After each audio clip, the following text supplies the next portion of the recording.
Hey, what's up, everybody? It's Fight Club Hubs, and welcome to another wonderful episode of GVN Live.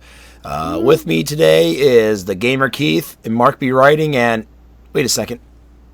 Is that Emily? Holy crap, Yeah. where you been? You might want to unmute yourself. I unmuted myself. Okay, there we go.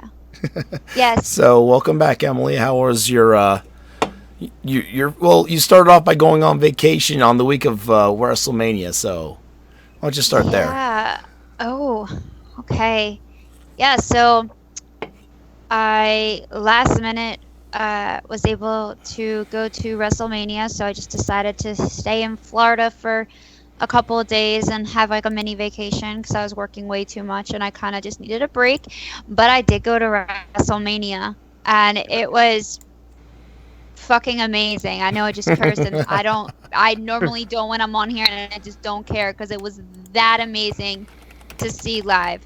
I can't even put into words. It just was amazing. It was definitely like I was ready to go to every single pay-per-view that was, I'm ready to go to like the next like 15 WrestleManias because I mean every other all of a sudden there would be like fireworks and you were like, what the hell? It was like it was cool.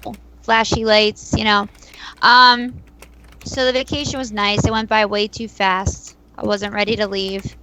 But alas, I had to come back to work. Because you know how that is. I did go to this really cool bar in Orlando called Joystick. And it's like I saw that. I heard about that awesome. place, actually.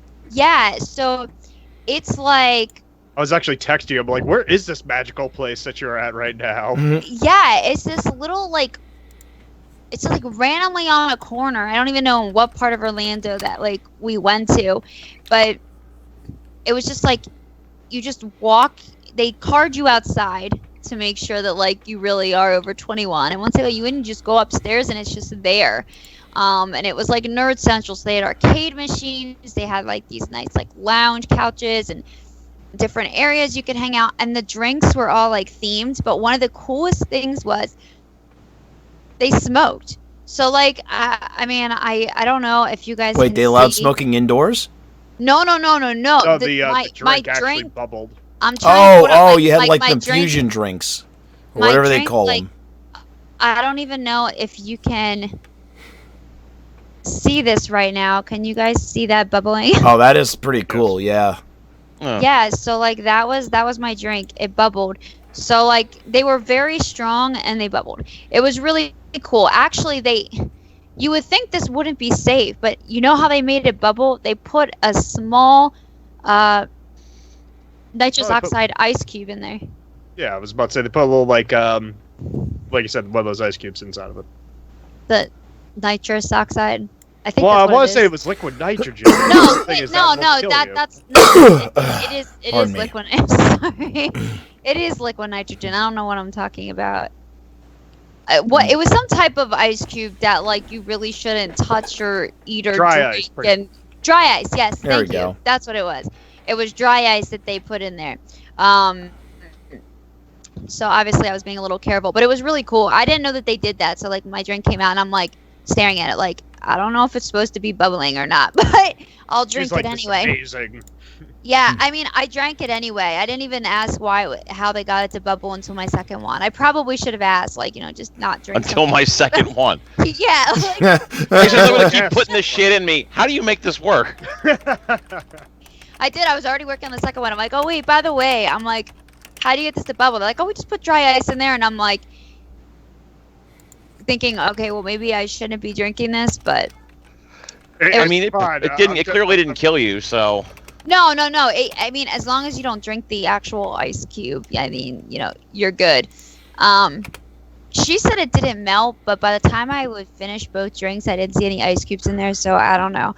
You're not dead, so you didn't swallow. I'm still it. here, yeah. But it was actually really cool. Like, they have all these different, like, lounge areas. The countertop was, like, you know, a bunch of different, like cutouts of different, like, nerd stuff, cartoons, superheroes, video games, things like that. But it was pretty cool. That being said, then I came home. So I know this is the point where, like, what we're supposed to talk about, like, what games we've been playing. I've been super swamped since I came home, but I am planning on trying Street Fighter V again. And I have an interest in Colleen. So I went to this event maybe like a week before I went to Florida. And I tried out Colleen, and I didn't think I was going to like her, but it turns out I actually did like her. Yeah, you seem to have been her biggest critic when she was revealed. I was her biggest critic. I hated the idea of her. I just thought she was a bunch of characters mixed up in one, which she kind of is. But I really liked her when I played her, so I'm willing to give Street Fighter V another chance again, and I'm going to buy her. I'm not going to speak too much on fighting games right now, since I'll be talking a lot about that later. But I will say there's this one game I'm addicted to right now. I'm addicted to games on my phone right now for some reason. I don't know Because if they're it's fast and easy is the reason. yeah, like I don't know if it's just because they're portable or not. But there's this game I used to play a lot called like I don't know if I'm pronouncing it right. Smoley Piano. It's like a rhythm game. I thought it was just on iPhones, but apparently not. It's not on here, and I just. If there's a rhythm game you should try out. I've been playing it on the Switch, but it came out on the Apple and iPhone. Wait, it came out on the Switch. Which rhythm game is that? Voez. It's also I out. didn't know that was a rhythm game. Yeah, it's a musical rhythm game where you just tap the screen, slide your finger around, stuff like that. It's available on Apple and Android products. So definitely check that out. You might like it. Okay. That's actually I was going to do in the next few days. I was going to film a quick picks video, and that was going to be one of the games I was going to recommend to people. Okay, that's cool. Yeah. There are a bunch of games I'm looking forward to, specifically on the Switch, because Mario Kart 8 Deluxe is coming out. Was it next week? 28th, yeah. I thought it came out. Well, it comes out the 25th. I thought it came out on the 28th. No, there's a game that comes out on the 25th, but I can't remember what. It does come out on the 28th, Keith. Yes, I was right. No, I believe that, 20th. but there was another Switch game that came out on the 25th, and I just can't remember what it is. Well, the 25th hasn't happened yet, so it didn't come out yet. I know. Just saying. I got time. Yay. And then there's a bunch of PS4 games coming out, and there's more Switch games. But pretty much my wallet, I'm going to be broke by the time fall comes around, because half the games I want are all coming out in the next, 3 months. But that's what's up with me right now. Work, and of course, I'll talk about this later, but there's lots of fighting game stuff happening right now, and I can't wait to talk about it. Lots of fun announcements coming from Big E Gaming. Yeah. All right, so let's just go over to Mark, because I'm sure he's just going to give me a one-word answer for this. Mark, what have you been up to? Punching the clown.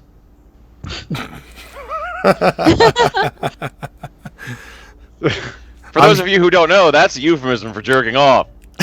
All right. Giggity. But yeah, I mean, not a whole lot necessarily. Playing Persona 5, pretty much all the time. About 109 hours into the game in the second to last, I believe, dungeon. Probably going to complete it either tonight or tomorrow, I suspect.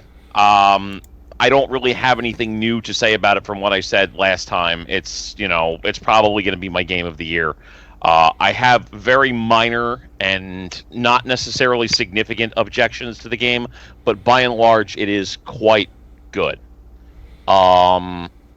If we're doing the whole "what have you been playing" thing,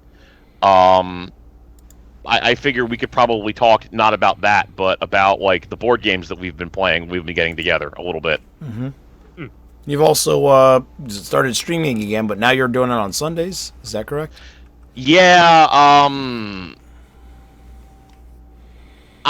The simplest way that I can explain it is I kind of have a girlfriend, Oh. and it's Ooh, the plot thickens. among other things. Heyo. But yeah, so it's Saturday nights. Is this that kind of date? I'm behind. It's been like a month. Is this that kind of date you were talking about? Yeah. Ooh. So like Saturday nights are inconsistent for me. Sunday nights are much more reasonable pound for pound. So it's like that. Really? I don't know. Go to somebody else. I'll be back. It's probably the girlfriend. You better answer that damn phone.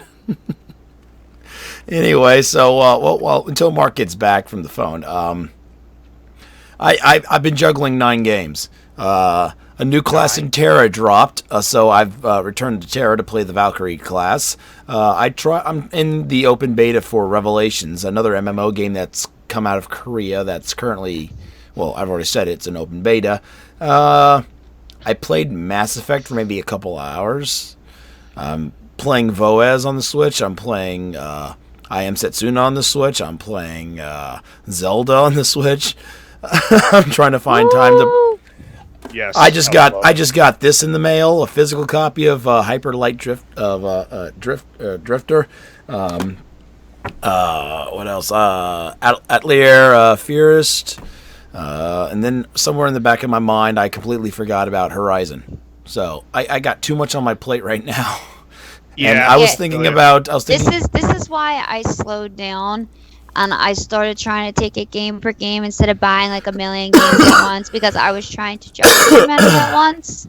Yeah, here's the problem though. That's pretty much Eddie Gamer's problem. It's like you have too many damn games. Yeah, and the problem is, like I said, all the games I want are all coming out around the same time. So really, my problem's not solved. It's just It's just just exacerbating it.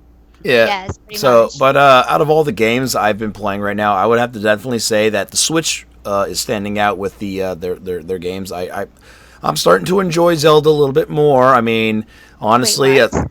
outside of there's a lot of flaws in the game. Let's be truthfully honest. People seem to talk about the side quests, and be truthfully honest, I couldn't give two shits about the side quests in the game. Oh, you suck then. You're a horrible person. For the last 20 hours, I've been running. Sitting here saying that there's so many flaws in the game. I didn't Are say they so just many flaws flaws. to you? I didn't say so many flaws. I just said there's some Because the only flaws. thing that's really annoyed me is Dying constantly. well, dying, and I got annoyed when I was trying to like get the horse to like the actual stable because every time I went to walk up to the guy, it went to like the other guy, and I was getting really annoyed. So the horses, I wish they would just give us like Epona and then just like let us go. I don't like the way they did that. But other Legend than of that, Zelda Link from all right, well, screw Smash you, Brothers? Keith. Well, screw you too. But I've never had any problems. I tamed my first couple of horses, and it was pretty easy. No, I tamed them. It wasn't the taming part. It was trying to get them like into like the stable. That's not hard. There's two guys there. There's the one guy, and then there's the other guy, and you have to talk to the one guy. But every time I was almost there, it went to the other guy. Are you playing with the Pro Controller, or are you using the actual Switch controller? I'm using the Switch controller. Ooh. When I'm playing on the actual when I'm playing with it connected to my TV, I use the Pro Controller. But if I'm just doing the handheld, I obviously am using the Switch. But yeah, so moving on, because I don't know when Mark's coming back unless he's already back. I'm back. All right, I'm so back. you may resume, sir. The silent return. Yeah, well, I didn't want to interrupt anybody while they were talking. But yeah, like I started streaming again on Sundays. We're just going through Persona 5. My expectation is by the time I get to the hard stop in July that Atlas has insisted upon, that hopefully by that point they will have rescinded that particular ban. But if not, I'm probably just going to continue doing it off of Twitch. Mm-hmm. Yeah, we were talking about that on your they're not stream. gonna DMCA everywhere, so Yeah, that still perplexes me. How suddenly you said it's more of a Sega thing, right? That not so much an Atlas thing. That is my expectation, honestly, because Atlas Japan has never specifically been that involved in the direction of Atlas US. just in general, and they've been aware of streaming for a while. So they've been aware that it helped the sales of Catherine, it helped the sales of Persona 4 Gold, and et cetera, so on. I don't think they would have necessarily been the folks to jump up on that concept. Meanwhile, Sega of Japan was the group that banned people from Twitch streaming the story mode of a Tetris game that they're coming out with, but only in Japan. Like in the US, they're aware, nobody gives a fuck. So it's very much a case where Sega of Japan's behavior is consistent with that level of high dumb dickery, whereas Atlas is not so much. So I feel like Atlas is saying this because their overlords at Sega are saying this. And to be clear, and I want to be 100% crystal on this, this is Sega of Japan. Sega of America, from everything that I understand, gets the idea of streaming and would really rather not have to deal with this shit. They're more in but tune Sega with of the Japan now. makes the rules.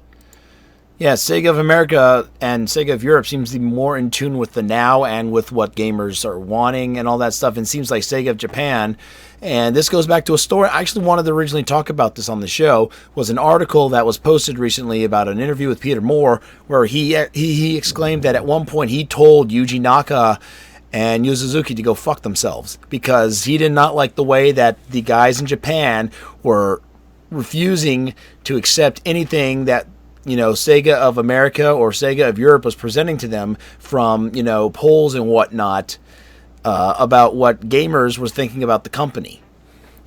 So, I mean, this could be something we could talk about on the next show, but it definitely seems to coincide with, Sega of Japan causing all the problems.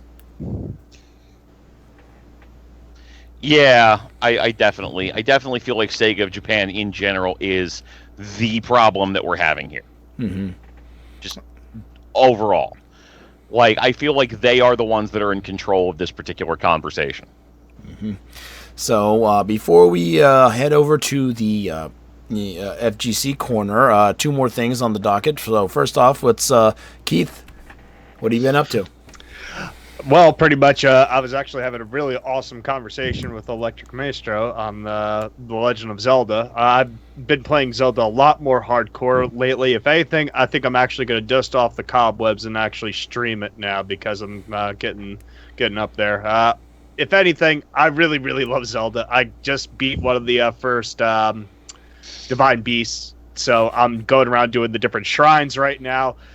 I can't really say that I freaking love The Legend of Zelda so much. This game, in my opinion, is the best by far, and this is actually rolling up to be my game of the year. But then again, nobody's effing surprised on this. What was the first Divine Beast that I took on? I took on Valruda, and if anything, I'm trying to get to the one right now, but it's like I'm failing. I'm like this close to getting to the first one, but remember how you kept picking up like those sticks for fire?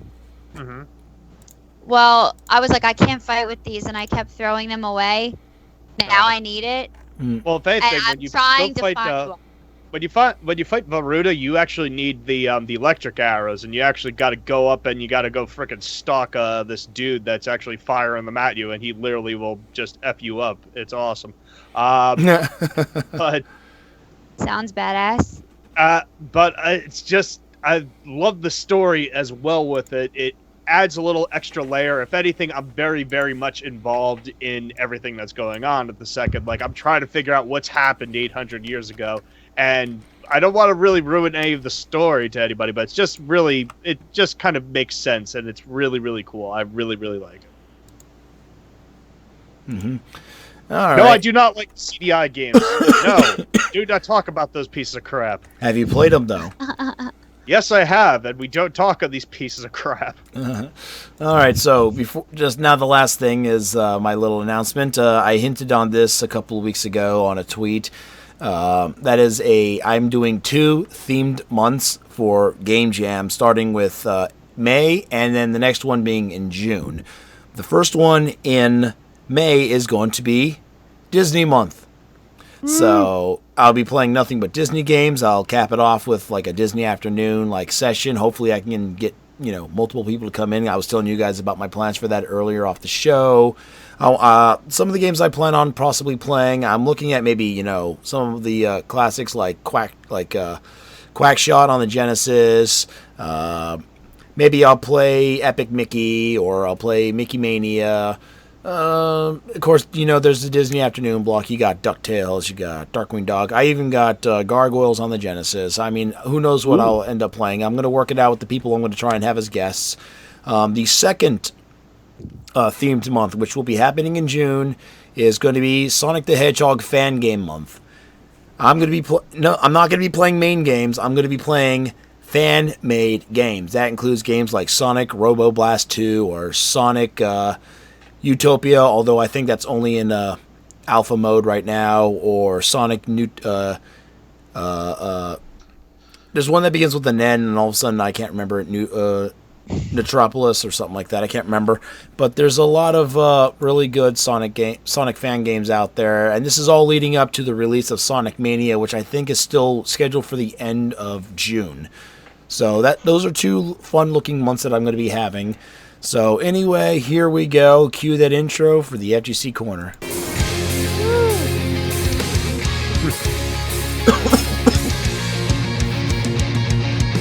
All that birdie action going on.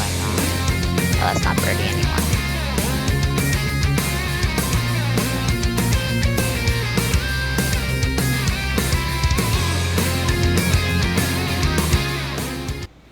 Take it away, Emily. Hey guys, so it's been a while since I did this, so I'm going to try to keep it short and sweet and to the point, since most people that tune in, including these three guys, know I tend to ramble sometimes. So, Ramble. See, they laughed because they know. That being said, first things first, I am going to start with games. Fighting games in particular, obviously. So, that being said, games that are coming out in the near future that everybody is excited about. So, I'm going to start with Injustice 2. So, Injustice 2 is shaping up to be a huge game. It might actually be good, and I don't mean that in a bad way, because I played Injustice 1 and I was obsessed for it for a period of time until I was kind of like, this game is not as good as I actually thought it was several months later. But everything that was wrong in Injustice 1 and even in Mortal Kombat 10, they seem to have fixed in Injustice 2, and they kind of are taking it a step further. So basically, there's twice as many characters, and a lot of them are really exciting. Like Blue Beetle, Scarecrow is going to be in the game. There's a lot of other ones that I'm trying to remember. Oh, Poison Ivy is going to be in it, and she wasn't in it before. They should have the Condiment Man in it. I have to be honest. I don't think they have the Condiment Man in there. I'm so sorry. This game is horse shit. What can I say? So that game is actually coming out next month. So it's coming out in about a month. I'm really excited for it. Like I said, the hype is... There's a lot more hype for the game than I guess I was expecting there to be. And on some sort of level has me a little bit concerned, just because there was so much hype for Street Fighter V, and look what happened when that launched. So I guess I'm just kind of hoping that when Injustice 2 launches, it actually sticks. Because like you see in most trends, not only has Injustice died, and it died a long time ago, but it died so quick. did Mortal. It did. That's why I said a couple months. Then it was like, nah. But so did Mortal Kombat 10. That scene died very quick, and part of that is because of Injustice 2. Actually, Yes. I did mean to cut you off, Emily, but I figured out two things that goes in coincided with your fight corner. Is the game that's actually releasing on the 26th that I'm excited for is Ultra Street Fighter 2: The Final Challengers on the Nintendo Switch. Yes, but Oh, I didn't yes. get to that yet. God damn it, You're Keith! Stop ruining You're everything. stealing my thunder. I said I was Excuse? talking about games that are coming out in the near future, and that Oh. was one of them. My bad. It's because a lot of me. I thought, wait, we're like, oh, what game is on the 25th? I'm like, there is a game on the 25th, and I found out. At least let me finish My bad. the FGC corner before you go into games coming out when I just... Dude, she's going All to right. smack Now, down on your children. ass. Keith the Roner. Yeah, exactly. Like, geez, like there's like 5 fighting games I'm talking about that are coming out in the future, and that was one of them. So thank you for ruining my reveal. Yes, Ultra Damn. Street Fighter. I might as well go into that one since Yes. you. Ultra Street Fighter 2 is another one heavily anticipated that's coming out next week. Thanks, Keith. When that game was first announced, there was a lot of excited people and backlash at the same time because people didn't want an Ultra Street Fighter 2, but they're actually putting like 2 new characters in the game, and they're adding all this really fun stuff to it, so I'm excited for it. I am excited, and I'm buying it. Another one, ARMS. But that doesn't come out till much later in the year, right? I don't Really? care. It's still a fighting game, so it goes on this list. Hey. ARMS is the Hey, I Pro know. Jero said it was awesome, so... ARMS is the quote-unquote fighting game. I say quote-unquote because it's literally just arms that can, like, fly out really far that beat up your other opponent. That's coming out on the Switch, and believe it or not, people thought it was a joke, but it is not. It does seem to be popular. Those who play it actually said it's a lot of fun. That includes some pro fighting game players who I've seen online have played it.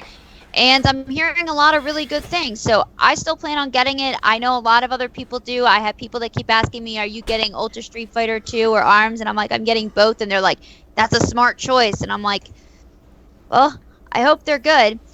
And then there's Tekken 7. Tekken 7 is coming out in June. Finally, I hope. That's when it's supposed to. I pre-ordered it. Tekken 7 is another very highly anticipated game that everybody's been waiting forever for. And there is not much to say on this except for I wish it would just finally come out. I will say that every time I go to round 1, I do get to play Tekken 7 since it is just a vanilla version of Tekken 7, but it is Tekken 7. I really enjoyed it a lot. I suck playing it on an arcade. I wish I could play on pad again so I could play pad with it, but I might have to actually learn how to play Tekken on an arcade stick for once.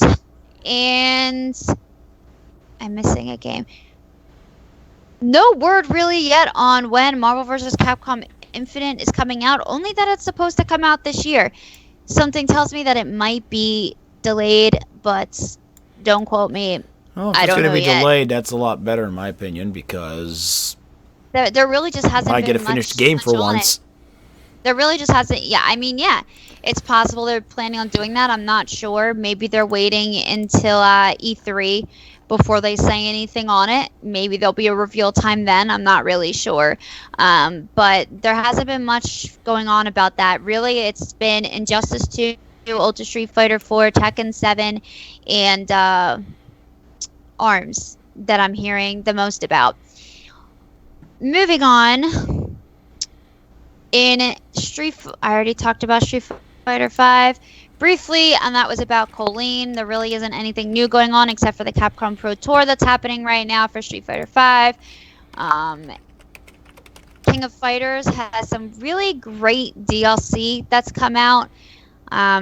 King of Fighters actually seems to be doing really, really well right now.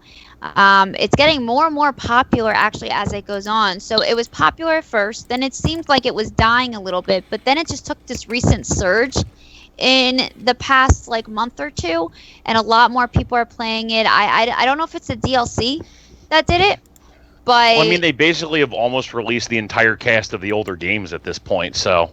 Yeah, that's why I'm wondering if it really was when they started releasing the DLC, all of a sudden more players kind of started flocking to the game. So I suspect so, just because like everybody's always going to have a favorite, and if your favorite's not represented, you're going to be upset, and you're maybe not going to want to stick with a game, or you're not going to want to come back to a game. So it's the idea that they're releasing kind of like the C-list characters that they've had in the previous games, like including like Whip and Vanessa, is I think definitely a smart idea, if for no other reason than when they have the next game come out, like they've got all the animations ready to go, just shove it out the door with whatever new characters you want in, and then your DLC is just ready made for you.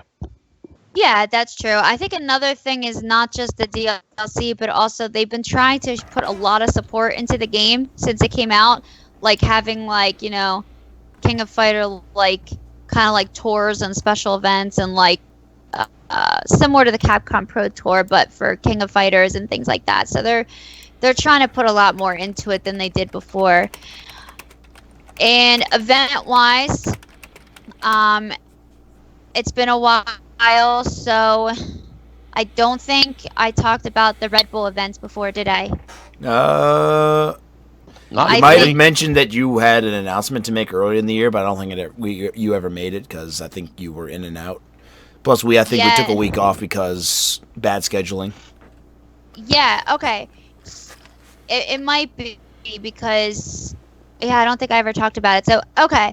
So, last year, some of you might know that there was the Red Bull Proving Grounds where there were certain regions in the area that were competing to get a spot at the Red Bull Battlegrounds tournament in Seattle, and whoever won that got to compete in the Capcom North American Finals for a chance to be in Capcom Cup. Philadelphia was one of those regions that Biggie Gaming was running those events. This year, Red Bull has announced the Red Bull Proving Grounds again, only things are a little bit different. So not only are there more regions, Biggie Gaming is involved again, but you're now competing to send players over to what's the location? I don't remember off the top of my head right now where they are being flown to. I think it's out in the west though. But LA? No, I don't think it's in California again. Is it in Vegas? I might be wrong. I'm not 100% sure. I'll find that. I'll look that. Well, I should know that considering I'm involved in it. That's really bad, isn't it? It's been a busy time since I've been home. But hey, Red Bull, if you're watching, she's just very tired. Okay. I am really tired. Send her some Red Bull. Yeah, please send me some Red Bull. But basically, it's the same thing again. There's only this time there's a season 1 and a season 2, not just one season. So right now we're in season 1, and basically top players will be sent, and it's pretty much going to be each region, team vs team, East Coast vs West Coast. And one thing I really like about this is it's kind of bringing back a little bit of that old school rivalry, I can't speak, that the FGC used to have with the whole East Coast, West Coast type of thing, but doing it in a more kind of like healthier manner. So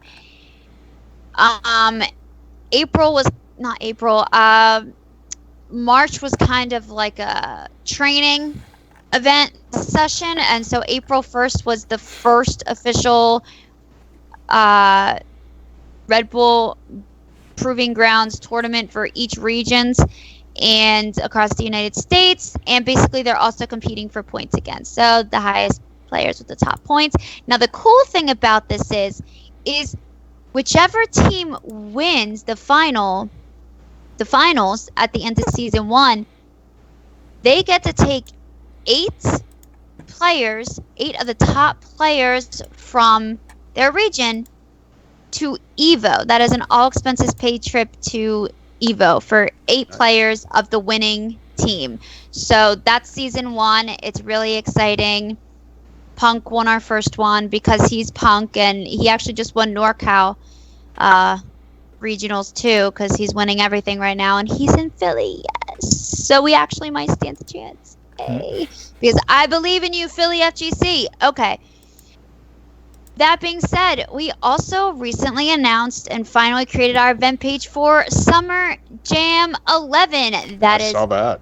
Yes, that is this August 11th to 13th. It is a part of the Capcom Pro Tour. It is a part of the Dead or Alive 5 Battle Royale, so it is on that circuit. Anybody who wins, the person who wins Dead or Alive 5 at Gonna be me. Summer Jam gets $1,000 because that's $1,000 pot. So if that's you, good job, Rob. But we shall see. Pokken also has $1,000 pot bonus at Summer Jam 11 thanks to Evo. I don't know if you guys and Mr. Wizard, but I don't know if you guys remember that it was kind of the last game for Evo was based on votes. And it was voted kind of through a charity thing. And it was pretty much Marvel vs. Pokken. Nobody knew which one. And they were really kind of head-to-head. And Marvel ended up winning. And I still think that was a rigged voting system. I mean, why would you take Marvel and you take two of the more popular fighting games and you pit them against each other for the last slot? Well, I mean, technically they didn't pit them against each other. There was like 6 games in there. And ARMS surprisingly had like couple thousand. I was surprised at how many people wanted that game. It wasn't even out yet, or it's not out yet. But they were impressed at how hard the Pokken community worked, so they decided to pledge 10K to multiple different FGC majors, and Summer Jam was one of them that got chosen. So we do currently have $1,000 pop bonus for Pokken as well. That was just recently announced. We are planning a launch early registration sometime this week. We're going to have the hotel information soon, and lots of other really exciting things are coming soon with that, so stay tuned. Summer Jam, it'll be like an XI in the event page, but it's on Facebook. Go check it out. So, yeah. And there will be other really exciting... There's another event page I'm launching this week also, but I can't say anything until I do. All I can tell you is stay tuned for more information about the Fall Classic coming to you soon this week. Okay, Thanks. Thank you very much, Emily. So we move on to our we move on to our first topic of conversation right here. It's going to be a brief one. I mean, there's not much I think we can really get out of it, but I thought it'd be a fun topic to talk about. Easter eggs. I mean, this idea came up to me because, hey, Easter was yesterday. So Easter eggs have been around practically since the beginning of, video games back in the late 70s. Mark pointed out to me that possibly one of the first Easter eggs that was found was in the game Adventure, which is pretty much the predecessor to all adventure games that are out right now, including The Legend of Zelda. Where somebody managed to find the programmer's name in the game hidden somewhere. Now, Easter eggs are pretty much a lot of things. If anybody here is familiar with Guru Larry on YouTube, he has a 3-part series about Easter eggs found in video games. Pretty much a bunch of game programmers who practically lost their shit, and they hidden their rants deep inside all the game codes. Interesting. And I would definitely recommend it. They have game rants for Japanese developers, UK developers, and American developers, and all 3 are gold. So if you get a chance, check out his videos. They're very hilarious. I mean, outside of like gaming rants, other Easter eggs come to mind. Pretty much anything ranging from like something that enhances your gameplay experience, or is just a way of just killing time, or stuff that's just so hidden deep in the game that you have to find ways to break the game to get to it.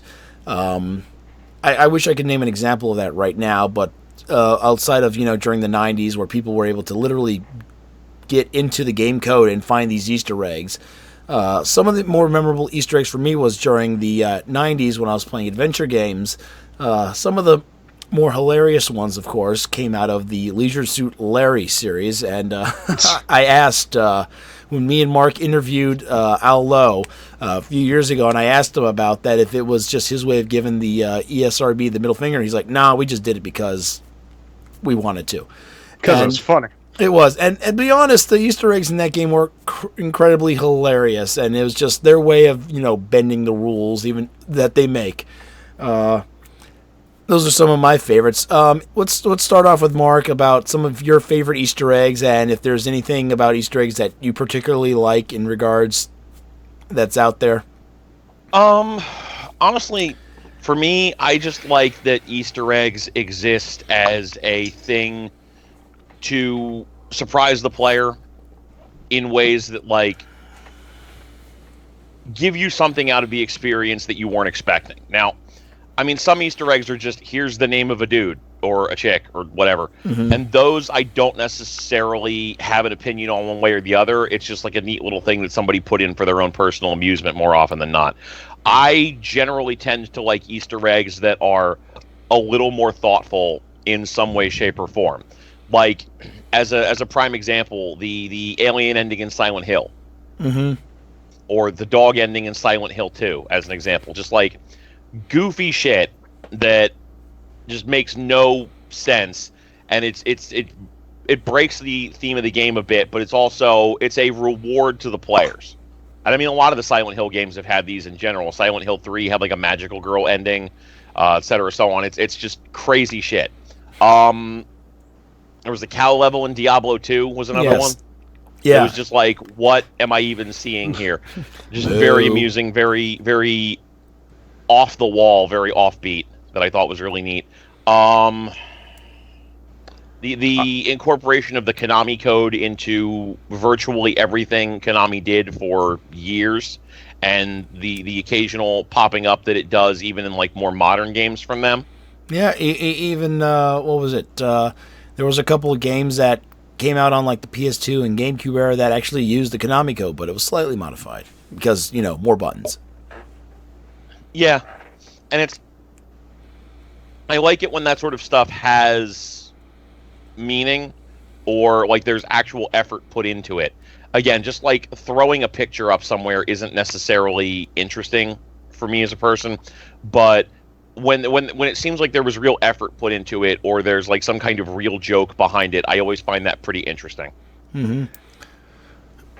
Some of my other favorite types of Easter eggs are ones that are practically right there in your face. Ones where it's like, the developers are, either taking friendly jabs at friends at rival video game companies. Like, if you remember the original Final Fantasy game, the game that was originally going to be the swan song of Square at the time, they had tombstones around several towns. One of them was a tombstone dedicated to Edric, who was supposedly the hero of the past in the Dragon Quest franchise. They had another one in a tombstone in the Elf Town dedicated to Link. So, little jabs of humor right there, which I think are a lot of fun. And then there's, stuff where, like, what was it? I was just playing... I think it was in Doom. If you're running around and you're not paying attention, you'll be missing the Fallout 4 logo just sitting out of nowhere. So, Keith, how about you? What is it you like about Easter eggs, and do you sometimes even go after them yourself or try and find some? Absolutely. I do enjoy me some Easter eggs. If anything, I like finding stuff that you don't really necessarily look for. I like that little sense of whimsy, or like you said, where they're like poking fun at something or anything along those lines. One of my best Easter eggs that I love the most is in Metal Gear Solid on the PlayStation, where it actually read your memory card, and it was like, I see you like playing Castlevania. So it was like, that's so awesome. Also, I like in the Legend of Zelda, how you can see Mario and Bowser inside of Hyrule Castle. All sorts of cool little things like that. And probably another one of my favorites is in A Link to the Past, I think it was. Yeah, it was A Link to the Past, where they had that contest that if you won it, you got your name, or you got a special dungeon. And one of those dungeons, they made it. It was, I think the guy's name was like Chris something or other. I Chris forget, as well, or something like that. And it was the room filled with rubies, so I thought that was pretty awesome. So again, I like Easter eggs in a game, and even like during more so like the PlayStation 2 era, where they had like in Jack and Daxter, they had like a picture of Ratchet and Clank on their wall, and Oh then my god, I remember that. I was sitting here trying to like remember like Easter eggs, and there's only one I could remember, which I'll talk about when I talk. But I just remember I played Ratchet and Clank a lot when I was younger, and then after I was done that, I was playing Jack and Dexter, and I remember that one. Mm-hmm.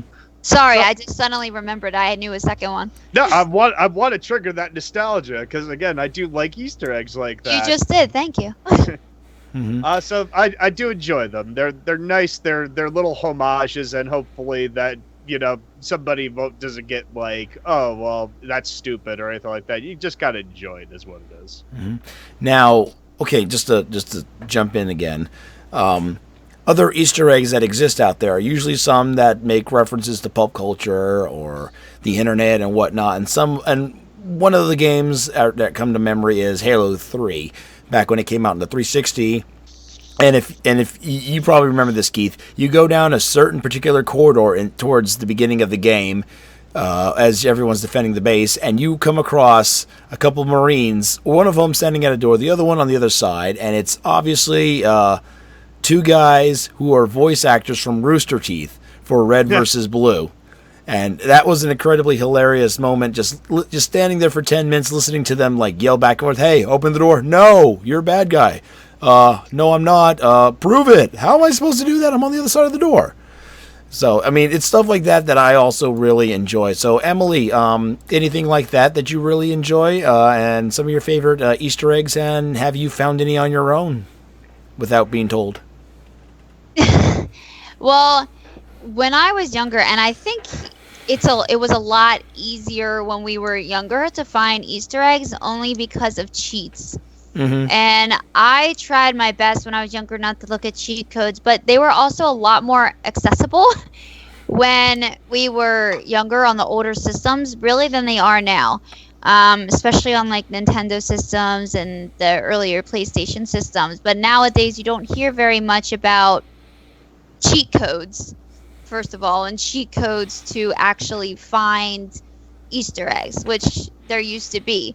So a lot of the times if I was trying to do something and I was lazy and didn't feel like waiting and I wanted to unlock everything, there was always this, I forget the name of the website, but there's this one website I used to go on a lot back when I was in like middle school and high school. And Happy Puppy?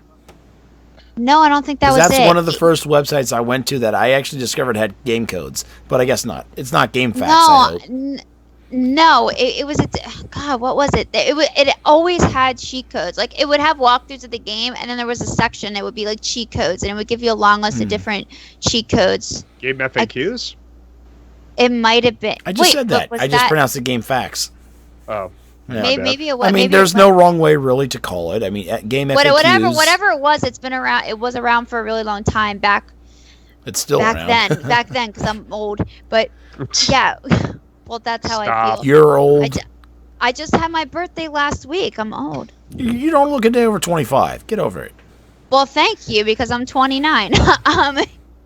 So I appreciate being told I don't look a day over 25.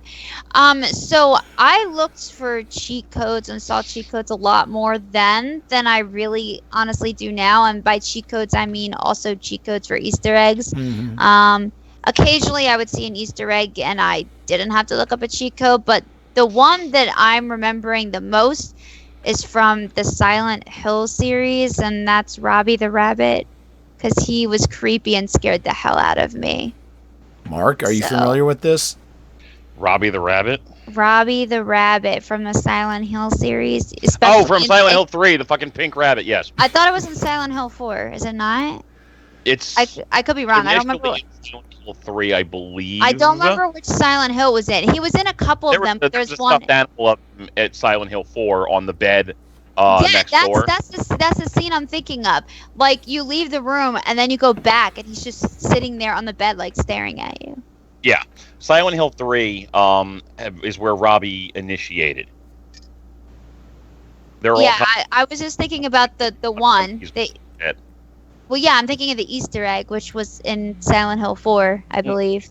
That's the room, right? Yes.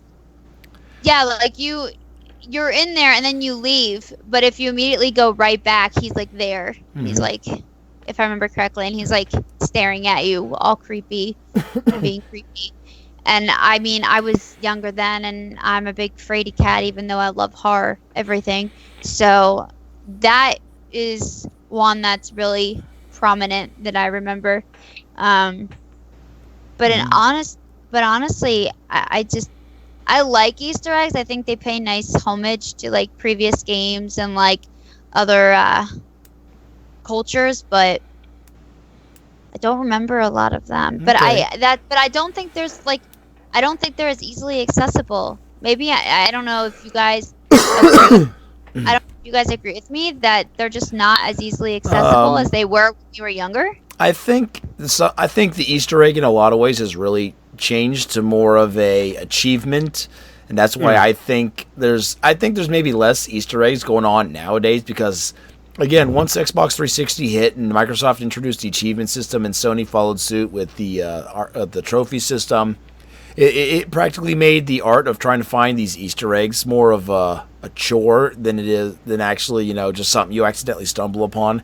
I mean, there are still some games that have some well hidden implemented things, but like when you played Halo 2 for the first time, if anybody remembers the skulls, you accidentally find these skulls, and all of a sudden you unlocked various variable abilities that can affect your gameplay, but then they bring the skulls back in Halo 3, and now they're more of an achievement and just a variable that you can modify as you play the game and revisiting stages and stuff like that. Yeah. So it seems more like, and they weren't even that hard to find in Halo 3, as opposed to Halo 2, where you had to practically find ways of breaking wall barriers in order to get to some of these skulls.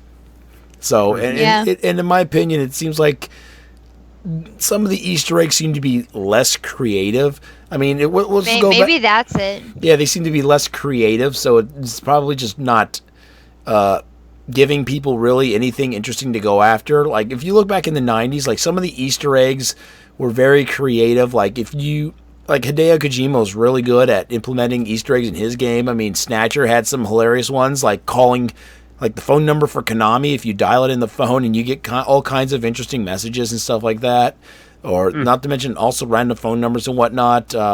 He had some Easter eggs in some of his Metal Gear Solid games, like all kinds of stuff. Yeah. Tons. So what about you, Mark? What do you think about like the downfall or the lost art of the Easter egg, as you will, as opposed to now and back then? Games aren't really creator-led things anymore. Yeah. I mean, there's always going to be Easter eggs in long-running franchises and things like that, but it's a lot of games. Well, a lot of the problem is that there are just more and more games coming out as time goes on, so there's less and less space to cover that, just in general. And I think while there are gamers who are willing to look around all over the place, it's kind of a combination of less and less games are becoming creator-led content. Like, death of the author is not the loss of the message in the case of video gaming, but the metaphorical death of any one author or content creator becoming a big thing. So we're getting less and less instances where there's one creator or a couple of creators who have a unified voice that matters, such that they would try to put that kind of thing in there. They're just kind of pumping shit out on a company line. But on the other side of it, it's also the case where even if you do get that sort of thing, a lot of the people who have these sorts of visions now aren't necessarily looking at the things that they're creating and trying to put stuff in, for funsies. Like, I think whatever games Kojima makes next are almost certainly going to have weird Easter eggs in them. Whatever games Swery makes are going to have weird Easter eggs in them. Whatever games Suda51 makes are going to have weird Easter eggs in them to a certain extent. But, you're probably not going to see Easter eggs in a lot of the mainstream AAA titles because a lot of them are not author-driven, they're company-driven, and the people who are trying to make something are trying to make something big, not necessarily something small, like something, small and neat for people to see. It's also worth noting that you're going to be less and less likely to see those in indie games now Though I think we'll probably start seeing a resurgence of those in like another 5 years as more and more indie developers get to their second, third, fourth release and start kind of like tossing in neat little references to what came before. Mhm. Like, we didn't necessarily see a whole lot in inside from the developer, but I mean that was only their second game. Like, whatever the third game is, the fourth game is, they will probably have references to Inside or to Limbo or whatever, as an example. Though I imagine that that's also going to be on a per case basis. I'm just saying hypothetically. Like, I would be astonished if a Jonathan Blow game ever had that kind of an Easter egg in it. But that may or may not be because I kind of think Jonathan Blow is a pretentious piece of shit. So, Well, I also think part of it has to do with video game culture as well. You know, when we were younger, it just kind of seems like, especially in the 90s and the early 2000s, like it was kind of like a thing. Finding the cheat codes and like finding all this like secret stuff in games and unlocking secret rooms, like that was like exciting. Like I remember like everybody was talking about it online. That's why you always saw it prominent on most of the gaming websites when the internet started to, when it became public and started to become, kind of popular. So I don't think that our current culture really cares as much about that in video games anymore than the way we did then. Mm-hmm. So anyway, yeah, Easter eggs definitely are more of a sign, I guess, of the times and the culture of the environment for video gamedom. I mean, it definitely was a novelty when some people, were playing video games starting out with. I mean, little things like, putting your name in and whatnot, and then adding rooms or adding secret, abilities and whatnot. It evolved over time, and it kind of like, it's on a downward, it's going downhill, but it might, like as Mark said, might resurface. Some final thoughts, like maybe get like another one of your favorite Easter eggs out of the way. We'll start with Mark Keith before we move on to our next topic. Well, if anything, one of the other Easter eggs that I really like are the homage Easter eggs that they put into there. Like, one that was inside, and God strike me down for saying this game, was the Wolverine game that came out on Xbox 360 for, was it Origins? I think it was for Origins. And they had, if you went into one of the bunkers, you actually found a body, and it actually had it had Frostmourne right inside of it. But like you said, Hubs, that was during the whole, how many achievements can we shove into this game for no apparent reason? Mm-hmm. But I like I do like the homages in video games too. I would like to see that come back, to see like maybe how the creator like felt at making this game, like what he could have put into this that he drew inspiration from. That would be neat for it. That's my idea for it. Okay, how about you, Emily? Got one more Easter egg you want to talk about? I'm trying to. I think. Oh wait. So I don't know if you guys remember, but on one of the shows I told you, one Gate classic game I really was obsessed with on the N64 was Tony Hawk Pro Skater 2. Mm-hmm. Not any of the other ones, just Tony Hawk Pro Skater 2. Like, I religiously played that game. I got every single skater to have, like, the ultimate, like, amount of levels they could have. And there was one cheat in there where if you, like, plugged in the code right, it would, like, shake the screen or something. Did anybody play that game, or was that just me? Which Tony Hawk game again? Tony Hawk Pro Skater 2. It was on the N64. I had the Dreamcast version. I couldn't tell you. If there was maybe a difference in the versions for codes, I couldn't tell you. There was a code for an Easter. It shook. I can't. It's not like when you go to Google and you do a barrel roll and the screen flips around, is it? I mean, we're talking N64. I don't think Google exists. Speaking of Easter eggs, hey, there's Google right there. They do Easter eggs. What was it? They did the Zerg Attack one year. They did a Pac-Man game. They had Pac-Man this year for April Fools at Google Maps. Oh, did they do Pac-Man again? That's hilarious. Yeah, it made my fucking GPS not work for a day. Uh-oh. Like, it literally, I couldn't get it to load or do anything. No, I remember. I remember now. Okay, if you plugged in the code right, the screen would shake. That's how you know you plugged in the code right.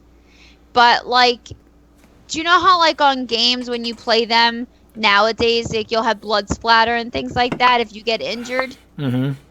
You didn't have that, but you could go into certain modes in Tony Hawk Pro Skater 2. So like, for example, there was like a blood mode. So if you plugged in the code right, there'd be like every time you like fell or like pretty much like You blow up. no, you don't blow up, but like there'd be like blood splatter, like blood would like fly from like your face or like your arm, and it would like stay there. You'd see blood splatter. Like there were certain like modes and stuff like that. So I liked those ones. I spent a lot of time looking up codes for different modes in Tony Hawk Pro Skater 2. Okay. One of my favorite Easter eggs is probably a classic. It's the John Romero head in Doom 2 at the very last stage of the game. Yeah. And you can only access that by using the clipping code ID clip. Whoop-de-doo. See, codes. Codes. See, I'm telling Codes you, it was got all you about everywhere. So, I'm telling you, it was all about the codes back then. so how about you give us a final Easter egg mark and some closing remarks, so we can move on to the next topic. Final Easter egg. Fine. Psycho Mantis reading your mind in Metal Gear Solid. Oh, Keith gave us that one already, but okay. Okay, fine then. Nicole is dead in Dead Space. No, seriously. If you play the original Dead Space and you line up all of the chapter names together, the first letter of each chapter spells out Nicole is dead. I think I'm not fucking with you. That's legitimately an Easter egg. No, I remember. I did remember actually know that. that. I remember that. So, I mean, it's fucked up, but it's funny. Beyond that, I don't really have anything else to talk about, like, with that topic. Like I said, I do think we'll see that come back in some capacity or another. Mm-hmm. Okay, well, there you have it. Easter eggs are fun. Go out and try and find one. If you're in the chat room, why don't you try and tell us some more of your favorite Easter eggs that you have. But in the meantime, we are going to move on to our next topic at hand, and that is the 16-bit wars. Back in 1990, Sega and Nintendo started duking it out for living room supremacy, well before Sony and Microsoft, started duking it out. So, starting off with Sega, back in 1988 in Japan, the Mega Drive, a year later to be renamed and remodeled, well, not remodeled, slightly modified, if anything, the Genesis, hit the market after an unsuccessful attempt with the Sega Master System in all markets, although the system itself was popular in Europe and, oddly enough, South America, mostly Brazil. So with that, Sega, started their marketing campaign. I forget who was in charge of marketing at the time that they brought in, but they were aggressive right out of the bat with regards to, hey, look at this. We got amazing graphics. We got all the great arcade classics. We got a sports lineup of games that look ultra realistic and stuff like that. Because Genesis does what Nintendo. That's actually 2 years away. You cannot forget the amazing commercials that Sega made. Absolutely. Sega was practically about the weirdest, most amusing ones to date. Absolutely. Yeah, so Sega, as we know it, was pretty much poised to take the 16-bit world by storm by being the first into the market, starting off with an aggressive ad campaign after, practically getting their asses whooped by Nintendo. But then again, Nintendo had like a good 5 years on them when they decided to bring out the Master System. Nintendo decides to finally bring the Super Famicom out around 1990, and it comes out in the United States sometime later, and that's practically a 2-year gap between that and the Sega Genesis. So now Nintendo is playing catch-up, and they're coming out of the bat with, some great promotions of their own. They upgrade their old slogan. Now you're playing with power, super power. They have these great lineups of commercials showing off The Legend of Zelda: Link to the Past, Super Mario World, F-Zero, the Super Scope. They were trying to win you over with all of that. Check out these amazing colors and stuff like that. We got this. And then of course right then and there, and then Sega's like Sega of America, and if anything, was probably way more aggressive out of all of Sega. Sega you wait for Nintendo to make one? Yeah, exactly. So you see right here in Japan, Sega wasn't.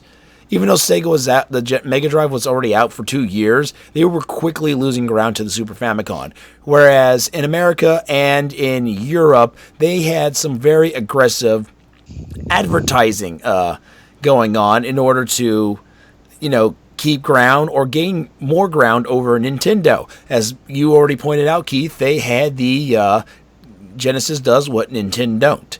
And then a few years later, after the release of Sonic the Hedgehog, where they used the blast processing as their next thing of their key word for advertising, they started a new slogan: "Welcome to the next level." So they did Sega was doing a lot of things right in that regards. Now, in terms of business-wise, Nintendo was not really everyone's friend when it came to third-party support, especially on the NES, because they had that fear of flooding the market and having another video game crash back like they did back in 1983.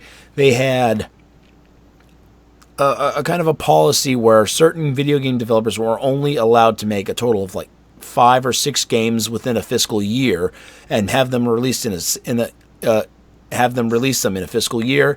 And then there were some game companies, because they had too many games in production, they actually went by a second name. Like you had Konami, who owned Ultra. You had Atari, who had Tengen. But then again, that's also more of a piracy issue right there.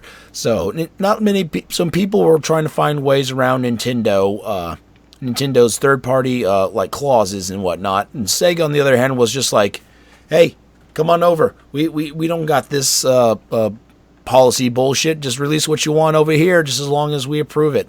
Of course, the only people who at the time had an issue with that was Electronic Arts, which is why for the first few years you saw those weird-looking tall cartridges, because that was their way of getting around Sega's policy as well. Because Sega had an open policy, they still had some a checklist of things that you had to run down on, and EA was just not happy with that.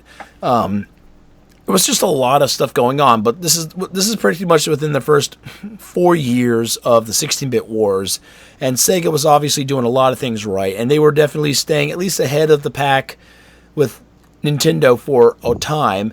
And how about you, Mark? Why don't you chime in and tell us the atmosphere of the 16-bit wars at that time, like your perspective, what your thoughts were, and all that. I mean, I was a Sega kid growing up, just in general. So for me, it was like the Genesis was a big deal. The Genesis was the thing. Like you were going. For me, it was. I had the Genesis. Everyone I knew for a while, anyway, had the Genesis. It was basically just kind of a big surprise for a lot of us, because the thing to understand is that I grew up like pretty much alongside all of the consoles, but we didn't really have that upgrade culture in our heads during the Atari era. No. So it's like you'd release upgrades to the Atari. The upgrades were incremental at best, and a lot of people just kind of didn't give enough of a shit. It took the upgrade from the Master System to the Genesis and the NES to the SNES for people to finally say, oh, well, this is, it's a sustaining thing. We're going to consistently get newer and better technology as things go. So it was like the Genesis was kind of a really neat sort of self-fulfilling prophecy as far as that goes, where you started seeing, oh, here's all this new tech, here's all this new stuff we're going to be seeing. And it was great, just in general, I think. Mm-hmm. So, I didn't really have a lot of perspective on the SNES during its first year or anything, but for the Genesis, I got that pretty much Christmas morning the first year it came out. So I was with Sega, fucking ride or die, more or less. All right. So, Emily, you were obviously a Super Nintendo girl, it would appear. So, tell us what was. I am. So, in the early years of the Super Nintendo, I would assume you've had one somewhere around in the early '90s. Can you tell us what it was like for you as a person getting a Super Nintendo and living in the 16-bit era, and what you were noticing going on at the time? Well, I actually played on my friends. Oh. Well, my first stuff was Nintendo, but I played on my friends' consoles a lot before I finally got my own. But I will tell you that I was never a huge fan of Sega. I mean, I never owned any of their systems. I own like an N64. I own almost every single one of their handhelds. I have an NES. Now I have an NES. I didn't. Oh, I saw sound off, so I thought nobody could hear me. No. I'm trying to interact with the chat. I'm sorry. Myself. No, it's okay. I just glanced over. I'm like, oh.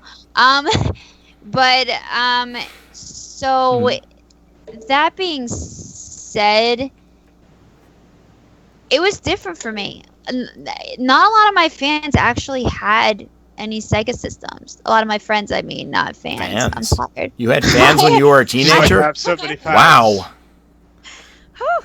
No, I did not mean fans. I really am getting tired right now. I meant to say friends. Not a lot of my friends had any Sega systems. One or two did, and I played on theirs, but I was definitely a Nintendo girl when I was younger. Most of my consoles from a young age started off with Nintendo, and eventually I got into PlayStation as well. So I can't speak too much on Sega, only to say that they had some really intense commercials. I mean, I'm surprised I didn't want to, because some of their commercials were like epically horrible. Now they look epically horrible, but back then they were cool. So if you ever want to take a look, they're all over YouTube. So if you want a good laugh, go on there. Especially look at the Saturn. Especially look at the Sega Saturn commercials, because those were and they changed the Sega screen, which was kind of annoying. Those commercials were the best. I don't think, honestly, that we can have this discussion without including the first PlayStation, because I feel like the first PlayStation got in. I think we should keep it in the 16-bit realm, though. It's definitely doable. But the thing is, they joined in and got smack in the middle of that ongoing war going in between them, and I think that that's part of the reason why you saw the split from that war. That's one reason why I'm bringing them up, because you have Nintendo and Sega going back and forth, and then PlayStation comes in. What was it, like 1994, 1995, or somewhere around there? Yeah, but that was technically the start of the 32-bit era. But that was also with systems like the Atari Jaguar and the 3DO also popping up as well. If anything, the only other true competitors to arise during the 16-bit era was SNK's Neo Geo and the TurboGrafx 16. I guess so. There was a lot of like back and forth, like like Nintendo had Street Fighter, but the first Mortal Kombat game was on Sega system. Yeah. So wasn't it? I mean, it was on both, but it was like the true version of it was on the Genesis. Yes. I thought the popular one that like everybody talked about when it first came out was on Genesis. Yeah, like both Mortal Kombat 1 and 2 came out on the Genesis and the SNES.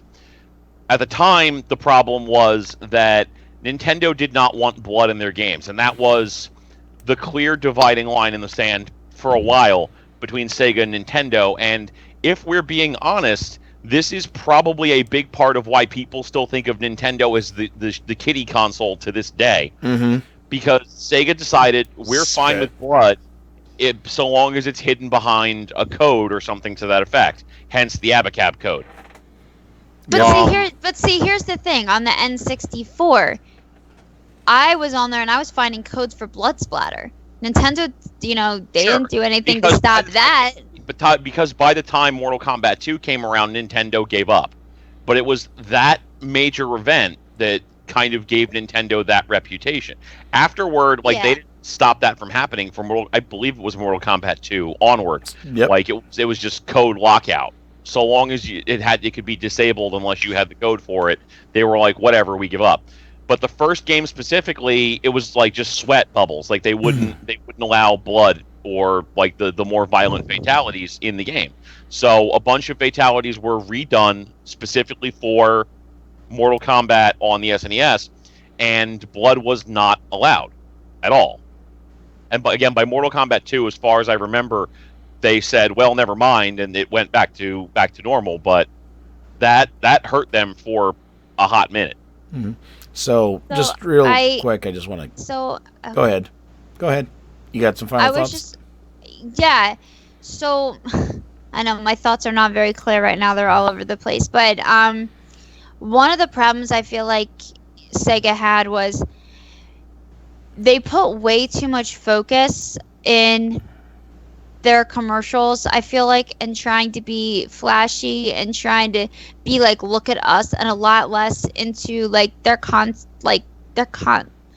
I want to say their content, like their games and like their structure, making the actual system more interesting, as opposed to Nintendo, who didn't really put as much focus. Like you said, Sega was very intense in their advertisements, but they put so much work into their advertisements and not enough work, I feel like, into like their games and their system, as opposed to Nintendo, who wasn't as intense, but they put more work into their systems and their game developments, and they allowed a lot more, maybe not the blood splatter, but they allowed like more third-party content and things like that than Sega did. And I think that that's part of the problem as well. And I remember we had a show where we spent a whole lot of time talking about Sega and like what happened to Sega.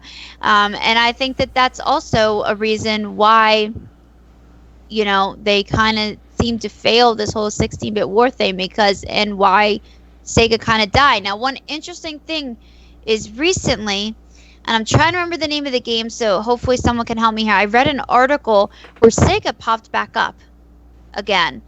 They were actually the lead development on a new game for a phone or something, which I found was interesting because, if I'm not mistaken, they're owned partially by Nintendo now, aren't they? No. Ironically. No. Sega's still their own independent company. They own Atlas. Yep. Well, Sega's still owned by what's the name of that? Sammy Corp. Who? Sammy Corporation. Sammy, that's right. Sammy is still the parent company of Sega. But leading off of what you were just going, so we can go on to the next segment of the 16-bit wars, is pretty WWE. I'm sorry. Oh yeah, they're doing the they're next making WWE this game. new WWE mobile game, which I find is interesting, and I wonder if they're going to actually like do things differently, and they might take off again. But I thought I read before that maybe they just worked with Nintendo on something in the last 10 years. Sonic and Mario. Yeah, Olympics. partnered on. They also partnered up on the arcade machines for Mario. The Kart. Triforce That's board. probably what I'm thinking of. I thought they partnered with something, but yeah, I just thought that was something that was probably a big thing. Them focusing too much on aggressive advertising and a lot less on their product. Yep. And in fact, that's actually what we're going to segue off of now into pretty much now we're in the second half of the early to mid 90s, and Sega and Nintendo are really batting heads at each other. And Nintendo has gained ground at this point in Japan, practically almost overtaking them. Nintendo and Sega are practically almost even in the United States. I think Sega still has an edge on Nintendo in Europe at this point. Sega is now at this point where they're looking for, while they're still continuing their aggressive advertising, they are now doing experimentations. The first thing they come up with is system add-ons. They bring us the Sega CD, followed by the 32X. Another thing that they attempt to do is, downloadable games via the Sega Channel, which of course you can also think of that as maybe besides Nintendo's Satellite View, could be the precursor to DLC gaming or digital gaming that we currently are enjoying as we speak. Pretty much a lot of stuff is going on. Nintendo has changed for the better in a lot of ways, thanks to, in part, the Mortal Kombat fiasco, where, after the release of the first game, where the sales were literally a 2-to-1 in Sega's favor, Nintendo lightened up in regards to the gaming content, Mortal Kombat 2 being a superior game, oddly enough, on the Super Nintendo, and let's just say a much stronger game library down the stretch leading into the mid-90s when the 32-bit, 64-bit era would begin. Again, and I also did mention that we did have some blips on the radar, being the Neo Geo and the TurboGrafx 16. Obviously, we start seeing, we obviously start seeing cracks in Sega. So, Keith, can you expand a little bit on this? As far as for Sega, or as far as Sega and Nintendo, how Nintendo changed for the better, and how Sega was starting to have cracks in the armor in regards to their strategy, business wise, and how they think more is good when it's not the case. Well, pretty much. I mean, it's kind of hard to really say for that one in particular. Is that it's, like you said, Sega had their issues for it, especially with the Sega Genesis, and pretty much just making it that huge, discombobulated, conjoined twin with every single add-on on top of it. That Nintendo actually was kind of doing almost the same thing later on down the road with the Nintendo 64. Granted, none of that stuff actually really launched for it. That's really all I can't really give too much further clarification on the one in particular as far as the industry side for it. But I would probably say that Nintendo just kept on evolving, and pretty much they also had a lot more of the namesakes for it, while Sega really only had Sonic, while as, again, with the Super Nintendo, you had all these different grand RPGs that came out. So you had Final Fantasy III, you had Chrono Trigger, you had all these great games, and Sega, while, again, made a lot of great games, just didn't really have a lot of the backing for it. I would disagree on that, to be truthfully honest. I mean, people always seem to talk about, when it comes to Super Nintendo, that the big thing for Super Nintendo was the RPGs.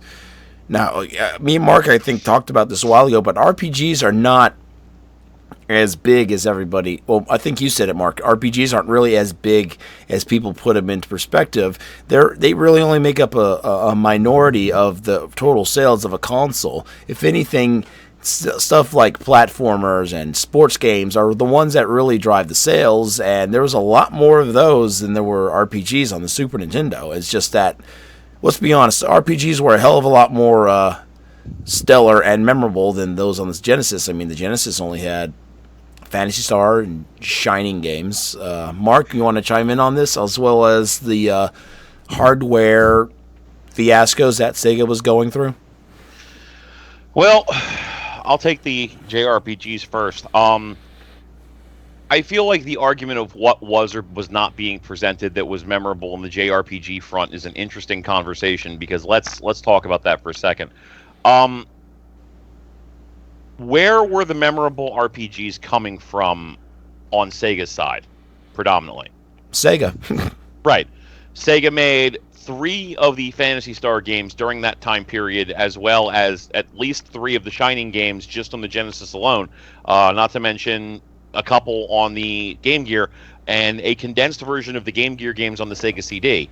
They were also involved in making a bunch of action RPGs, including Sword of Vermilion and Landstalker. They were just all over the place. Most of the JRPGs in general, not even just the memorable ones, but the JRPGs in general, were coming from Sega. Mm-hmm. Where were most of the memorable JRPGs coming from on Nintendo's side? Square and Enix. Right. Nintendo, to their credit, did produce the Fire Emblem games and did not bring a single fucking one of them to the US.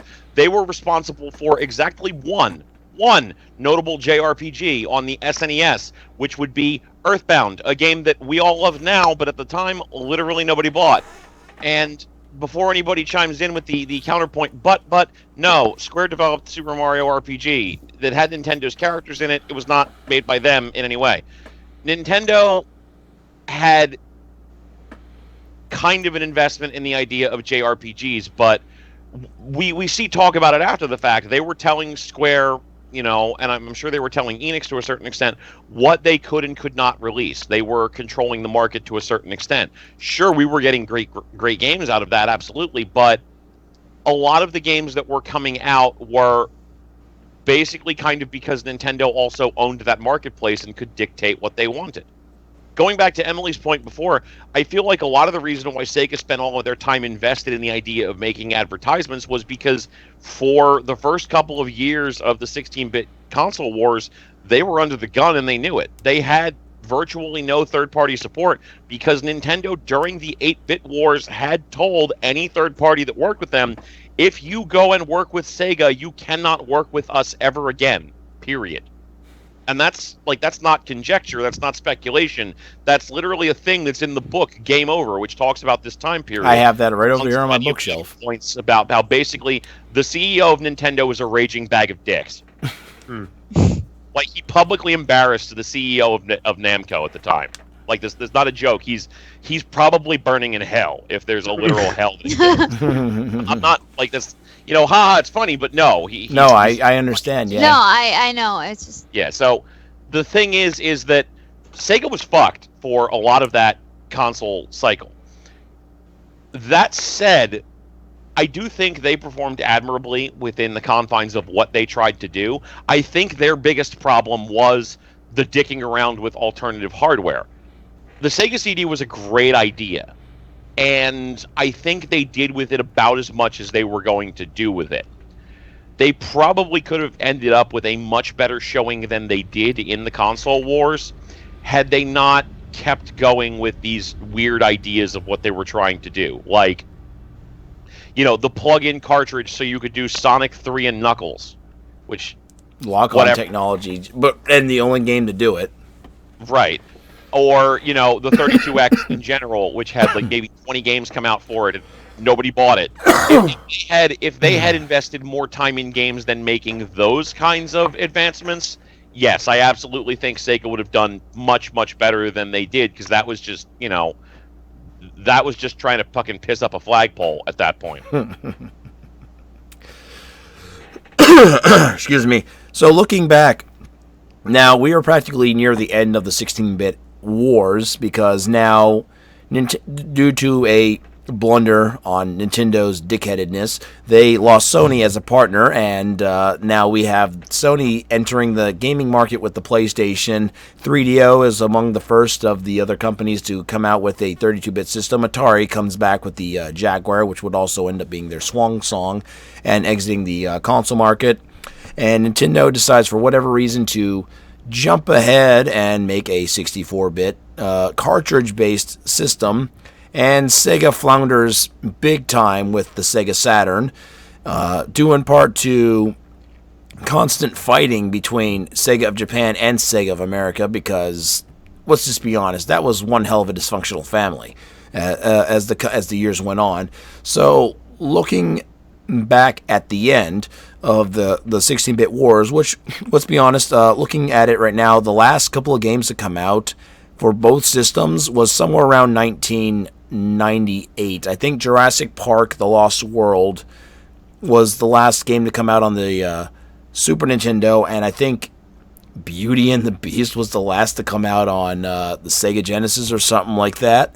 So it was kind of like weird. And looking back at it, you had Sega, who at least had potential with the Sega CD, but they floundered hardcore with the 32X. They floundered hardcore with the Sega Nomad. Nintendo, on the other hand, floundered hardcore with, their business relations with other companies, even though they eased up a little bit. Emily, what would you take from this in terms of the 16-bit war near the end of its cycle?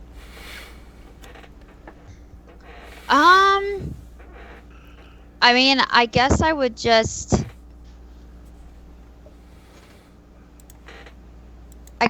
say pretty much what I said before. I feel that Sega put a lot more focus into other aspects of, their game other aspects of their products, like advertising and things like that, than they should have. I think probably if they equaled it a little bit out, it would be easier. But I think that Nintendo handled that type of business a little bit better. But on the exact same topic, Mark also brought up a good point that at the time, the Nintendo president wasn't exactly the nicest guy in the world, and he probably had a little to do with some of the issues that Sega had. But I really think that at this time it was a back and forth thing, and I really feel that it was. I mean, I hate saying this. This makes me seem like a total Sony PlayStation, fangirl. But I'm just Fangirl. I mean, it's coming from somebody who my first systems were Nintendo, and I'm a hardcore Nintendo too. So I can't really say that I'm a total just Sony girl. But really, when the PlayStation came in, that is really when you start to see gaming take a different turn, including Nintendo and including, the end of the whole 16 bits and a shift in technology. So I really honestly think that it had to come to an end at some point, and it was the same thing over and over again. And when Sony really, kind of separated themselves from Nintendo and they created the PlayStation, that took it to a whole other level. I have to correct you right there. And Sony didn't separate themselves. Nintendo kicked their asses to the curb, being complete douchebags about it. and Sony turned around and said, "You know what? Fuck you. This is how we'll do it." But they were separate. But they separated nonetheless, right? I don't know. They tried getting together about it after the fact, but basically, Sony revealed their particular thing that they were doing, and then Nintendo was just kind of fucked them on it.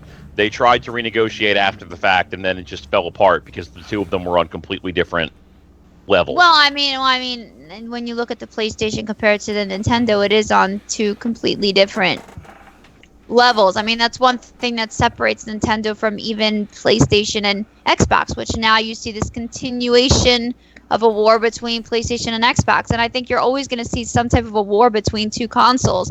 And I honestly think part of the reason why Nintendo actually is still as successful as it is it stopped really doing the wars. It kind of just stuck to itself at this point and focused a lot more on just themselves instead of... No, I mean, you do see them now trying a little bit, but, for the most part, they try to be unique and different as opposed to competing the way they did with Sega. So I don't know, that time period is kind of difficult for me to talk about. Not that I don't remember what was going on at the time, but I kind of came in on the tail end of that. So my first Nintendo systems were like 94, 95. So I was kind of on the tail end of that. So a lot of what I remember is like the Game Boy eras and things like that, leading into the first PlayStation. So,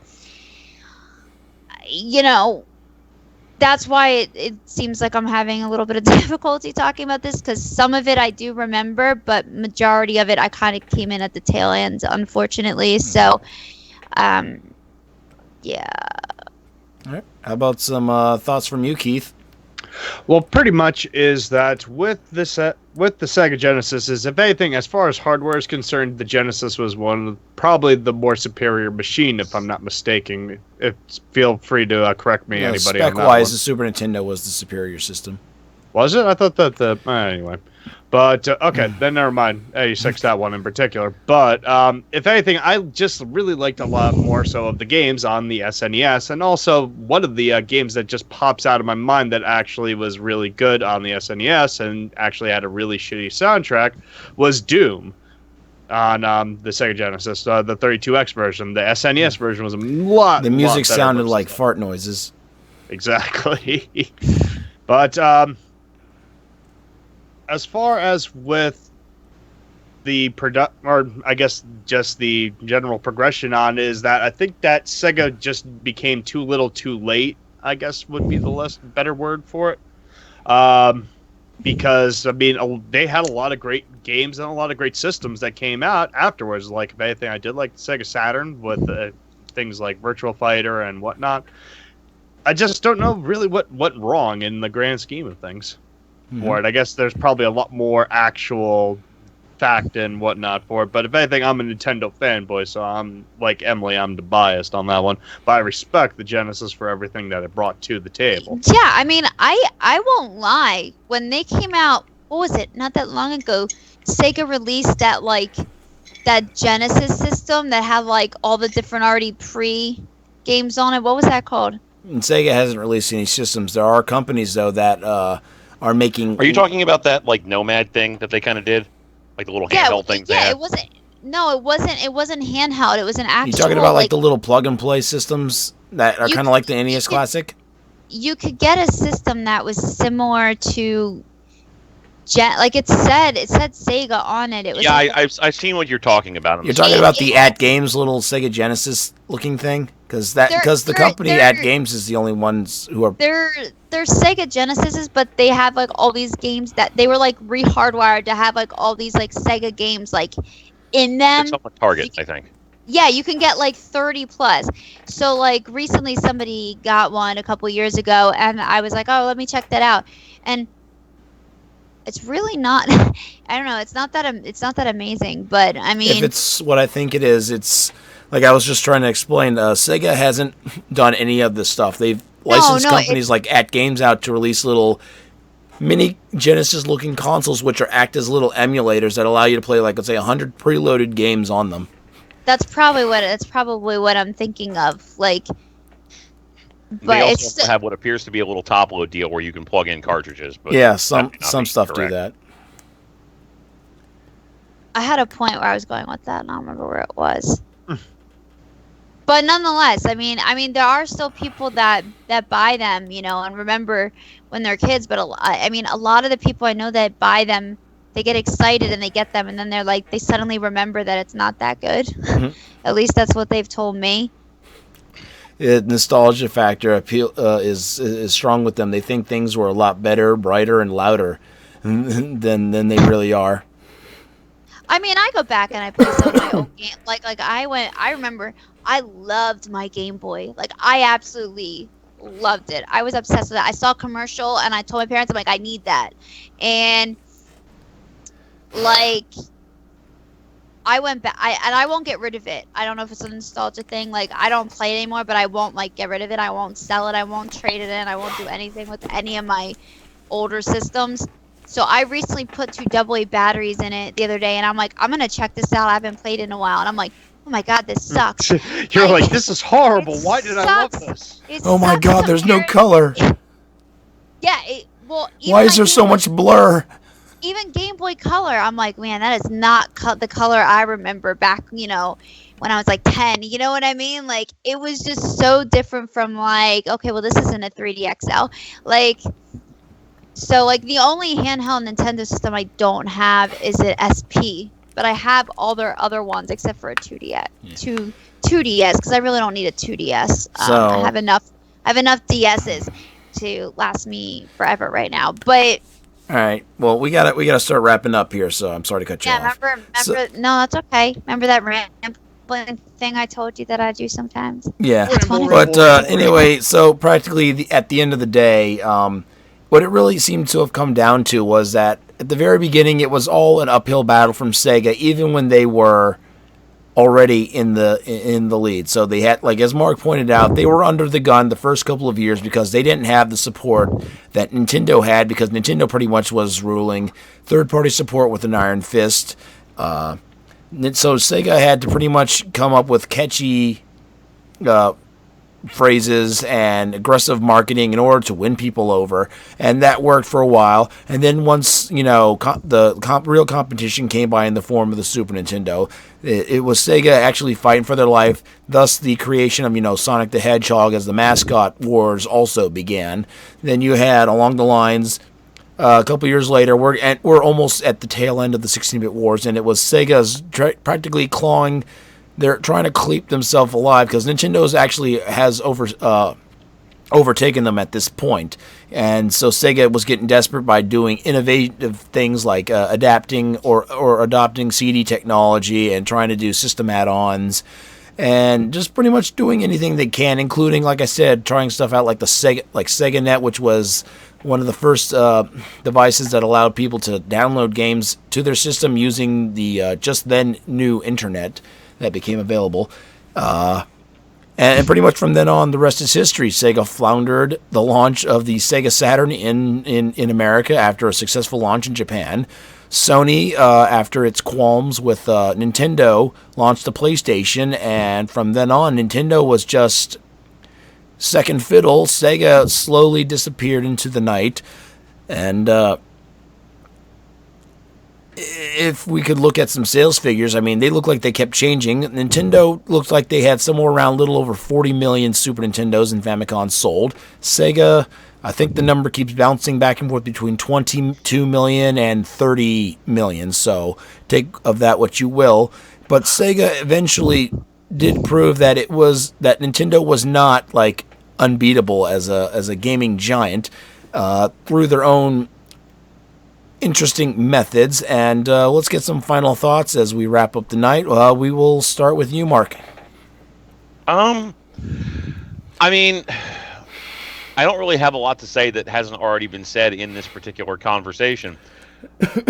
I feel like there's a lot of lessons that can be learned from what happened and how everything happened as it relates to the 16-bit wars just in general. Mm-hmm. Like, I don't think that kind of situation could ever happen that way again, because I don't think we'll ever be in a position where any one company can have that degree of a stranglehold over every other publisher that exists in the marketplace. But I do find it interesting that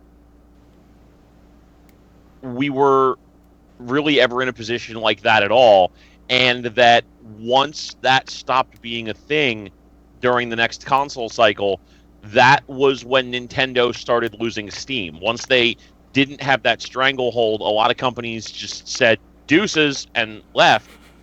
And while they've come back now, it's a completely different landscape at this point. Like, Nintendo, in a lot of respects, has no one to blame but themselves for the situation that they've been in the past couple of console generations. Mm-hmm. So, well, also we have to look at the fact that it wasn't, the landscape in itself was also changing. Like, I wanted to touch on this, but the show's running a little long. Like how the type of advertising and the aggressive campaigning you could do in the early and mid '90s just in this day and age would not work, and maybe tactics that are more prone to being used now may have succeeded or helped them out a little bit in the past. What do you think? I mean, I don't really know where you could go as far as those kind of tactics went. Like, advertising's not really going to work because people go out of their way to avoid advertising in every capacity at this point. Mnemonic devices like Genesis does what Nintendo don't and whatever the shit are fine, but that's not necessarily going to sell you consoles.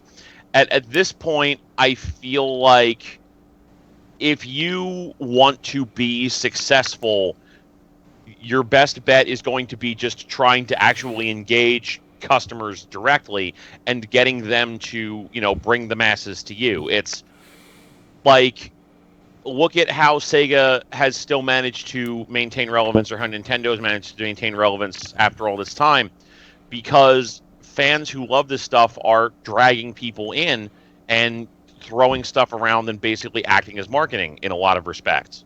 Like, on Sega's side of things, like the Yakuza series didn't eventually become something semi-popular. Valkyria Chronicles didn't just become something popular on Sega's own work. On Nintendo's side of things, Fire Emblem didn't just become a success because Nintendo made it. It's the fan base has a lot to do with it, and how hard and how heavily they will market your product, how much they love your product. So I feel like engaging with your fans and getting them invested in making something that they want to shill and that other people can appreciate on site is a big part of that. Mm-hmm. Like I don't think the tactics from the fifth console generation could be applied at this point, honestly, because you're not going to be able to do any of the stuff that Nintendo did to be successful. Because it's Nintendo made quality games, sure, but Nintendo made quality games when they were working on the GameCube, and they were dead fucking last. Mm-hmm. It's making quality games isn't it, and none of the tactics that worked then could be applied now. You would have to do completely different stuff to make it work, honestly. Yeah. Emily, how about some of your final thoughts as we close out the night? Well, I feel like touched up on as much as I could about this in regards to my views on it, just based on the information I do know. I don't have a lot to say about it that I haven't already said, to be honest. I just think that, something Mark was talking about, and I was just thinking about it just now. He was talking about the types of commercials and the type of advertising that happened then, compared to now. And he's right that you don't really see that type of advertisements anymore. Really, the companies don't really focus on, publicly stating what's wrong with the other one and why theirs is better, which is pretty much what they were doing back and forth. I mean, you even saw it with, Sega Saturn's commercials against PlayStation. They didn't even use the full name PlayStation, but it was very geared towards, how they were better than PlayStation. They were better than Nintendo, and they literally would state that in their commercials. Nowadays, he's right. It is very focused on, proving yourself as a company. Do we have the games that the player base wants? Do the players want these games on our console? Is our console what the players want? And that sounded a lot better in my head than the way it came out. But the point is, it is around a lot of what the players want now, and word of mouth, especially online, especially on social media, and especially listening to shows like this one. Yeah. I'm yeah, pretty much. So I will probably touch on this at another time when I can think more properly, because I'm really tired right now. Okay, yeah, we're gonna wrap things sorry. up. That's okay. I'm sorry. Keith, please give us your final thoughts, and then after that, I'm gonna count to 3, and everyone will shout out their favorite 16-bit system. Oh God. Okay.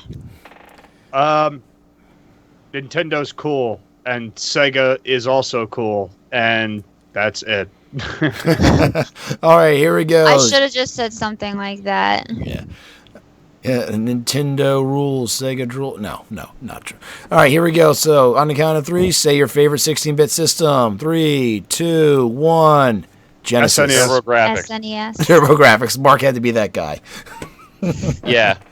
All right, ladies and gentlemen, so I want to thank everybody for tuning in tonight's GVN Live. Emily, thank you for coming back. It's always a pleasure to have you around. Yeah, I'm not normally like this for those new Yeah, viewers we're running a that little I long. don't normally see. I'm normally a lot more energetic. I'm just tired. So anyway, yeah. And we're all getting tired. I'm getting there too. So our next show is going to be on May 1st. We are getting pretty close to our 1-year anniversary of our show, which is actually the last month. We will have 3 shows in May, which you guys know what that means, right? No, you don't remember. I mentioned this to you a couple. That's a Game Jam. Well, there Disney. is. Yeah. There's. I'm nicknaming it Dismay. Disney in May. Didn't you want us? Are we doing the whole? Yeah, each of you are hosting a show. Thing? Yeah, each of you are going to take turns hosting in May, because there's 3 shows in May. So that should be some kind of fun going on. Don't make me go. I don't want to go. I don't want to go first. I'll go like second or something. All right, you went first last time, so we will. Oh, I did? I think so. Did I don't remember. I don't remember. But yeah, so there we go. Our first show will be May 1st, my next game jam is this Wednesday at 9, and then 3 Vets and a Noob, Phantasy Star Online Adventures, will be this Thursday at 9 as well. Thank you, everybody, for tuning in. Mark and Keith, thank you for joining me tonight, as always. Thank you, as always. And I will see everybody on Wednesday on Game Jam as That's well. right. Keith is coming up. I actually have a game that we're going to play. I'll let you know when we meet up. Sweet. All right, and to everybody out there who tuned in, let's give a shout out to Electric Maestro. You guys have a wonderful night. Peace. Peace. Bye.